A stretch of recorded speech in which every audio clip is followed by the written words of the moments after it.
let's talk to see Trent Rosecrans right now, who, of course, is going to get into the Reds conversation with us, but we have to start with the topic of the day. And we are in just where the hell is he going? We're in total car mode. Where are you going? You moving? Hold on, no, he's packing in Oakland. I'm parked. I'm parked. I drove from Nashville, but I stopped by my mom's in Alabama, picked some stuff up, headed back home. So I'm actually in Louisville now, on my way back to Cincinnati. Perfect. So you got about an hour and 40 minutes left. Is that it? Todd, you unfortunately, I know the route between Cincinnati and Louisville too far. It's a lot faster going from Louisville to Cincinnati for a baseball player than going from Cincinnati to Louisville. One's an hour 40, the other one's 3-4 hours. Yeah, I got called up an hour before the game started in Louisville, and they said, I need you at the game by 7. It was 6:15. It's an hour and 40-minute drive. I got there in an hour and 15. I got there in like the third inning, got my first ever hit in my career on a pinch hit, and then I just sat in the bench, and I was just like, what just happened? Wow. That's an awesome story, though. Like, imagine if you hit traffic and that never happened. Yeah, no, I was zooming. Sorry, I had to put that in there. I like that. I like that. Let me ask you this. See, Trent, let me ask you this. Why Candelario? Why did they pick him up? I was so confused about the pickup. I mean, what do you think, in your opinion? Are they just trying to get another guy to have a backup plan for these young guys? Like, what do you think? Yeah, I think that's part of it. I mean, heck, you guys have some guys in here who know what it's like, that how important that veteran type thing is, and especially now with Joey. Like, Joey was gone before, but now it's even harder to see him not be gone. You need that kind of thing. And oh my God, I look like I live in this rental car. I do not, I promise you. Anyway, sorry, because it came up big, and I'm like, holy crap, this looks terrible. I was having lunch with a friend. Anyway, sorry about that. There's not really a lot of high-level infield depth in their minor league system. It's most of the minor leaguers are going to be Double-A at the highest, and at Triple-A, they're searching for Triple-A infielders, so they don't have that. The thought is Spencer Steer then goes to the outfield. Spencer Steer is a full-time left fielder because they had wanted a right-handed bat, and this kind of does that as well. Between the young guys, you figure you have your young guys. You have Noel V. Marte, who hurt his hamstring in spring in the Dominican, and will be coming back for spring training. But if that happens at the end of the year, what do you have? Ellie De La Cruz at short, and Matt McClain at second, and Jonathan India and Christian Encarnacion Strand at first. India can play second. Candelario can play both corners, probably some second. Ellie can play. I mean, he's Ellie De La Cruz. I think he could play anything. And I kind of feel the same way about Matt McClain. So you guys, those kind of players, but you just didn't have a whole lot of others. And a switch hitter is good. But, I don't think anybody would be surprised if we saw another trade. Yeah, that's where I'm getting to, because what you just said just now, Trent, does not give playing time to everyone. And you got a DH spot, I get it. And I already kind of assumed that Spencer was going to be an outfielder for them even before this move. So I'm wondering if there's something else. Like, we had Nick Krall. I mean, about a week or so ago, we're not planning on trading Jonathan India. Now, you can say that and then still say plans changed. We got a good offer. But I'm just like, usually teams, if they feel like they're going to move a guy, will say, we're a team. Anybody could call us and players could move. I felt like there was a little bit more of a vote of, he's staying with us. We want him. And then when I see Candelario, I'm like, that just makes the infield more crowded. You're sending a message. Yeah, but I think they really do want him. And if you have, say, the way the math works out, if you have those infield spots and you have the flexibility that those guys offer you, you say, what is it? We have 6 guys there between the 5 positions. If you're including DH, between them, they all play like if they're healthy, and that's always a big thing. The way the math works out, you could have 5 guys start 142 games and 1 start 100. And the flexibility of a switch hitter really helps there, especially because everyone I named there, I believe, other than Ellie, is a right-handed hitter, and Ellie is also a switch hitter along with Candelario. Let me ask you this now. Nick Martinez, awesome pickup, I think. Think he's going to have a really good, not bounce back season, but a better season than he had last year.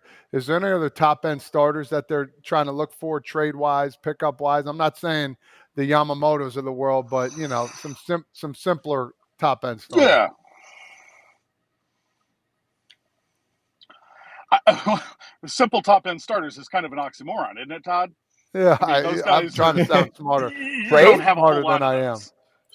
All right, so how about just simple starters then? Well, what about Dylan let Cease? Lorenzo talk if we want to be smart. Well, like Cease, Cease, those guys, you know, that's a possibility. But for so much, from what I've been told, like the asking prices are just over the top. They're guys that the Reds value their own players maybe more than others do, and I think that's that is always an issue when you're talking about prospects. And the thing is, the Reds have shown a pretty good idea of which guys are pretty good, and their recent track record shows that they have a pretty good idea what these guys can become. And I think most of what that we saw, they were even better than what they expected. So they're reluctant to give up some top end talent, guys like Connor Phillips, who they feel is like almost there, who could be that top line starter in the future, or maybe a swing guy or something. You know, they have the guys, and that's who most people are asking for. And I just don't think that they want to give up a Connor Phillips yet.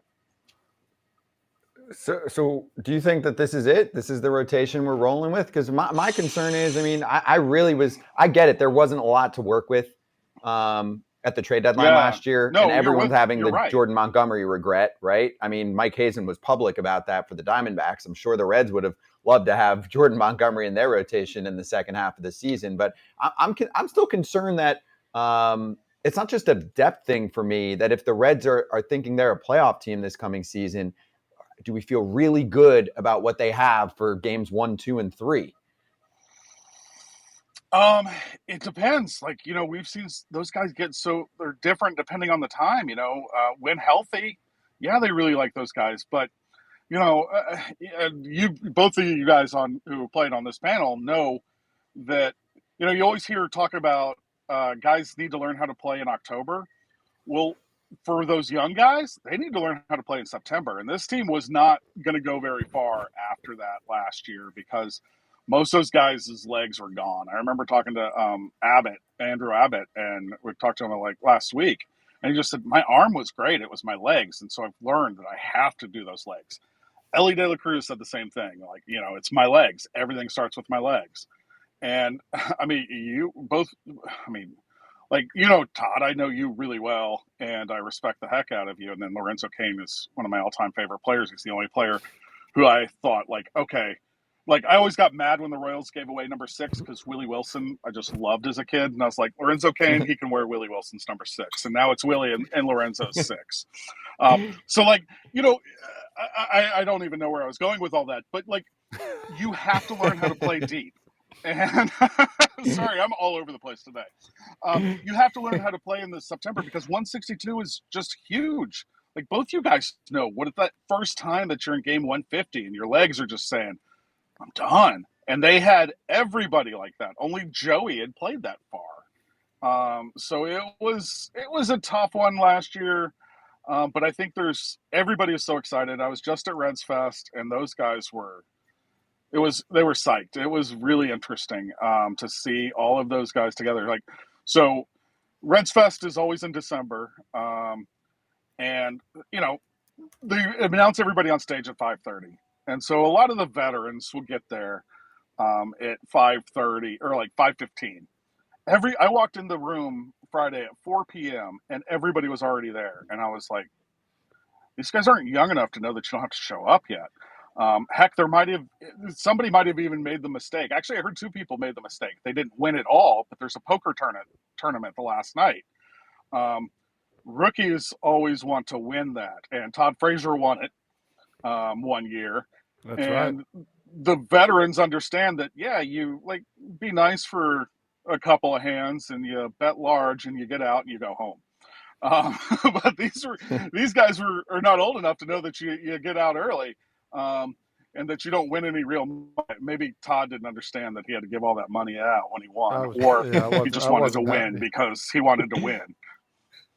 Exactly. He's a gamer. Hey. What'd you get, Todd? Didn't you get to give money to charity or something? I think it was like $30,000 that was just sitting right in front of me, and they're like, "Yeah, thanks for helping out the Reds charity or what, I forget what it was called." I'm like, okay, cool. You got your own charity. Yeah, but at the time I was young, I didn't have it. It was just Right. yeah, but whatever. It is what it is. That was the start of me giving back to the Reds a lot. But I want to go back to the regular Reds, and I want to talk about Ellie De La Cruz, because Scott and I really like him, and I want to see a great year out of him next year. Do you think, I'm not going to call it a bounce back year, but do you think he can step up and, keep going and have that year that everybody's been hoping for? I know it was just a sample size, but you think he can average his stuff out and get back to where he needs to be, knowing that he's going to be the shortstop of the future, it seems like? Here's the thing with Ellie De La Cruz. Here's the floor we're talking about. We're talking about a guy, even if he does not get on base at league average, say 320 is league average, if he gets on base at 300%, at a 300 clip, he's going to still steal 50 bases. At Great American Ballpark, he's going to run into 25 to 30 homers, and that's if he's not hitting well. And he's got real potential at shortstop. So if he's an above average shortstop, there's like a 300 on base, 50 steals, 25 to 30 homers. To me, that's almost the floor. I know that sounds crazy because those are crazy stats, but if he can do that, you're talking an all-star, right? Like if you play above average defense at short, steal 50 bags and hit 25 to 30, and like I think that's where they feel his floor is. That's why there's no talk of moving him to center field. Heck, center field can be so much more taxing on a body than even shortstop. Center field is one of those tough positions where you're throwing your body all around, and it's unforgiving position. So I don't know. I think I just don't doubt Ellie De La Cruz. Like that talent is, not only is the talent upper tier level, this guy's a baseball player, and you guys here know this. Like the biggest compliment you can give a guy is that he's a ball player. And the Reds have a lot of ball players. It starts with Jonathan India. I really believe Jonathan India set the tone for this team. Jonathan India is a ball player.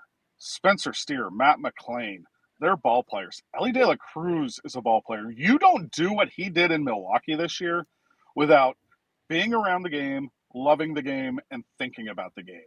Like that play against the Brewers where he steals first, then steals second, and then steals home at the same time, like right after that. That is a baseball player's play. Like you guys, I'm sure we're just like, oh my God, this is so great. And that's the kind of stuff he does all the time. I saw him in the minors a lot. I think there's just so much, and you need a guy who everybody looks at and the other team looks at, and like other teams are being, I don't want to hit him to hit it out of the stadium for me. That helps everybody else. When he's on base and they're like, okay, he got a single or something, he's on third base, I got to be really careful with whoever's at the plate. He could just be such a catalyst because of that unbelievable amalgamation of skills as well as the mental part. Well, it's definitely good to hear I was able to represent that number 6 the right way. So that's definitely good fun. And you know what I'm talking about, like Willie Wilson. Yeah, like Willie Wilson was phenomenal. Go back and look at Willie Wilson football highlights on YouTube. That dude was ridiculous.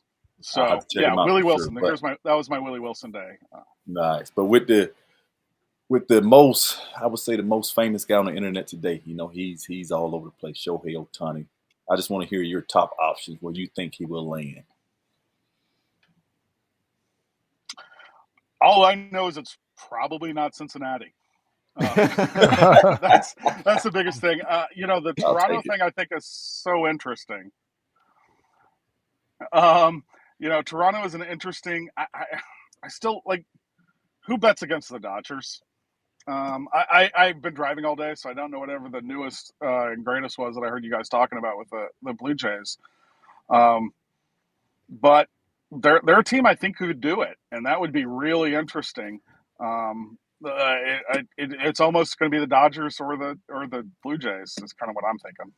Yeah, that's what it's looking like, man. So we've got people anxiously awaiting in our chat right now the final decision, but we don't even know that final decision could still come days from now. So that we are getting like ultimate insider reporter wars with people coming out there saying he signed with this shocker, right? He's going to Toronto. Someone else saying no, that's not made yet. Imminent. No deadline for him right now on when he's signing. So we are just seeing opposites all over Twitter right now, which makes for a very fun show. We have become TMZ for the day, C. Trent. Hey, I'm glad you got me on to add to that. So. Yes, we did. We did. It was important. Well, enjoy the rest of the trip, dude. Safe drive. Thanks for pulling over for it too. And we'll catch you again soon, hopefully, when the Reds make more moves. All right. Sounds good. Cheers, I'm just going to drive by Todd Frazier Memorial Stadium here in Louisville. There you go. All right. Thank you. Let's go. See you later, Trent. brother. Appreciate you. Cheers. Woo.